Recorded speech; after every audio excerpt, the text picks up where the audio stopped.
Membersihkan dari kita salah satunya bagaimana kondisi badan kita bersihkan. Salah satu membersihkannya bahwa kita itu punya harta. Harta-harta yang ada di dalam diri kita itu perlu kita bersihkan.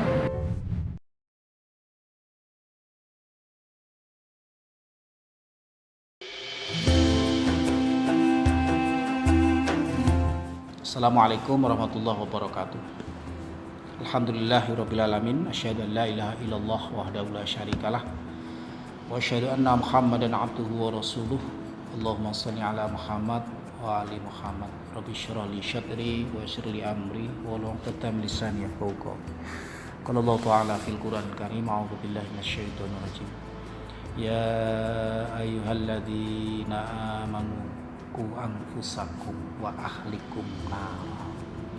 Wa qala idzan wa idza najjainakum min ali fir'auna yasumunakum su'al adzabi yudzabbihuna abna'akum wa yastahyuna nisa'akum wa fi dzalikum bala'um mir rabbikum adzim.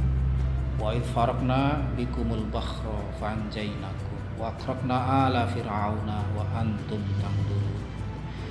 Jamaah rahimakumullah, dalam kehidupan sehari-hari ini kita ini banyak diuji oleh Allah Subhanahu wa taala. Dicoba oleh Allah Subhanahu wa taala. Bahkan sebagian manusia ini ada yang menganggap itu azab. Ada yang menganggap itu ujian, ada yang menganggap itu cobaan. Kita ini, setiap orang itu akan diuji oleh Allah Subhanahu wa taala. Nah, di ujian ini kita kuat atau tidak kuat. Karena ini nanti bekalnya itu adalah keimanan kita. Kita ingat ketika Nabi Musa alaihi salam ini dikejar-kejar oleh Fir'aun. Nah, ketika dikejar-kejar oleh Fir'aun dan umatnya, ketika sudah dekat dengan laut merah saat itu, apa yang dilakukan oleh Musa tidak lain adalah Musa minta pertolongan kepada Allah Subhanahu wa taala.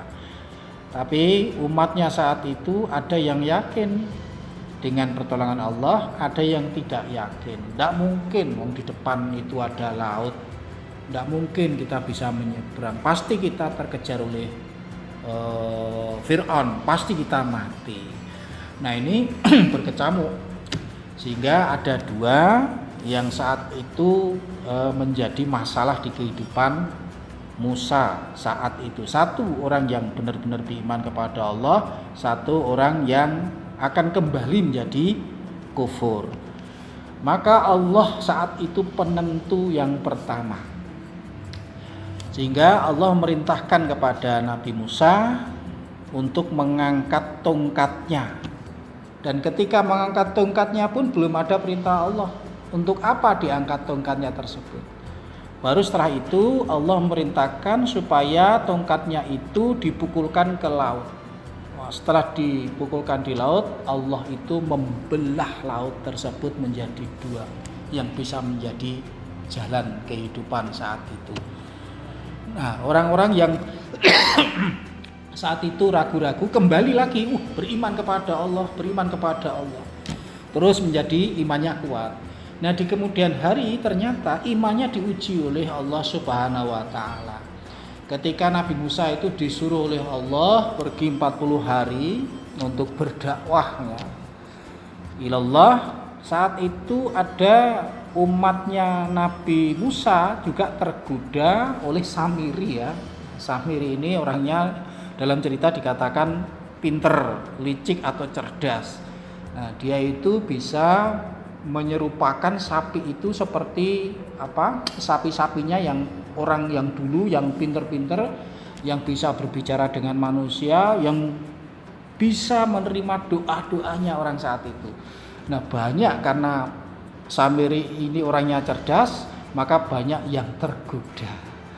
Banyak yang terbuai oleh alunan, oleh dakwahnya Samiri untuk melakukan kesyirikan.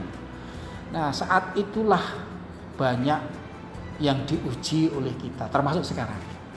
Kita ini sekarang banyak terbuai oleh kegiatan kehidupan di dunia ini. Kita ini banyak melakukan kesalahan sebetulnya. Apa itu? Terlalu banyak percaya dengan dunia maya yang sekarang itu ada di depan kita. Media sosial, ada Facebook. Setiap saat itu kita membaca, lupa bahwa seharusnya kita itu membaca apa yang sudah diperintahkan oleh Allah untuk dibaca. Apa itu? Membaca alam, membaca Al-Quran, membaca ilmu-ilmu Allah. Nah, kita kadang lupa. Di media sosial, di Facebook banyak juga tentang ilmu, tetapi yang bukan ilmu yang untuk kehidupan kita, manfaat kita baca. Kita terlena setiap hari berapa jam? Kita membaca Facebook, WA, dan lain sebagainya berapa jam? Banyak jam. Sedangkan kita membaca Quran, menghafal Quran sangat sedikit sekali. Maka kalau untuk hal-hal seperti itu, mari kita bersama-sama Bapak Ibu membersihkan diri kita. Membersihkan dari kita salah satunya bagaimana kondisi badan kita bersihkan. Salah satu membersihkannya bahwa kita itu punya harta. Harta-harta yang ada di dalam diri kita itu perlu kita bersihkan.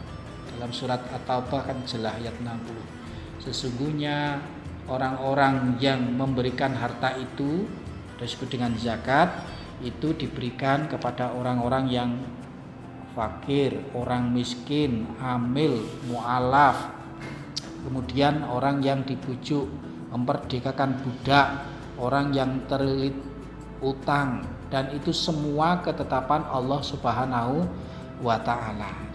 Nah, kita itu banyak baca Facebook, WA, dan apa saja yang ada dalam internet ini, kita lupa bahwa kalau harta-harta kita itu kita tidak bersihkan, imbasnya kemana? Imbasnya ke hati. Hati kita menjadi kotor, sehingga apa yang kita lakukan terus menerus itu kita dilupakan oleh Allah karena kita tidak konsentrasi untuk membaca ayat-ayat Allah. Nah, sehingga kita ini sekarang baru mau mengantarkan ke tentang zakat, infak, sedekah, supaya nanti tidak seperti pengikut Nabi Fir'aun itu ya. Juga banyak orang-orang Israel yang saat itu kaya raya, ilmunya pinter, tetapi mereka tidak saling satu dengan yang lain, tidak memberikan hartanya di jalan Allah. Yang terjadi banyak umatnya Nabi Musa saat itu diazab oleh Allah Subhanahu wa ta'ala. Maka Bapak Ibu, selanjutnya nanti akan kita bicara tentang apakah kita sudah membayar zakat atau belum ke amil, atau kita sudah membayar zakat ke orang lain dalam rangka membersihkan nafsu-nafsu kita ini hanya kepada orang-orang tertentu, tidak melalui amil. Ini sangat penting. Kenapa kita membayar zakat harus melalui amil? Saya kira ini yang nanti akan kita sampaikan di kemudian hari. Kita akan bahas tentang pentingnya kegiatan pengelolaan zakat melalui amil. Assalamualaikum warahmatullahi wabarakatuh.